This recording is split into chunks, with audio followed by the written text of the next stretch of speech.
त्या 20 ते 25 वर्षापासून ज्या ज्या चाळीच्या किंवा बिल्डिंगमधल्या घरांमध्ये नोटरीनी घरं लोकांनी घेतली होती, त्यांना टॅक्स लावण्यात आला होता आणि घर ट्रान्सफर करताना किंवा घर नोटरीने विकताना या लोकांचा टॅक्स अजून ट्रान्सफर झालेला नाही. असे 20,000हून अधिक घरं या डोंबिवली शहरामध्ये, कल्याण शहरामध्ये आहेत आणि त्या घरांचा टॅक्स ट्रान्सफर होत नसल्यामुळे कल्याण डोंबिवली महानगरपालिकेची जवळजवळ 70 ते 80 कोटी रुपयाची थकबाकी लोकांकडे आहे आणि लोक टॅक्स भरायला तयार आहेत, पण आमच्या नावावर ट्रान्सफर करा, त्याच्यानंतर आम्ही टॅक्स भरू, अशी मागणी लोकांची होती. ती मागणी घेऊन मी आज आयुक्तांकडे आलो होतो.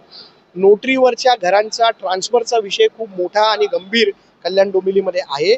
आयुक्तांनी मला आश्वस्त केलं आहे की जसं पूर्वी आपण नोटरी ॲग्रीमेंटवरती रूमचा ताबा किंवा रूमची मालकी ट्रान्सफर करत होतो, तशीच आताही ते सुरू करतील, जेणेकरून 70 ते 80 कोटी रुपये कल्याण डोंबिवली महानगरपालिकेचे वसूल होतील आणि ते विकास कामांमध्ये आपल्याला पुढे कामी येऊ शकतात, अशी माझी मागणी आहे. ती आयुक्तांनी मान्य केली आहे आणि उद्या परवाच ते नोटिफिकेशन काढतील आणि या कामाला सुरुवात होईल.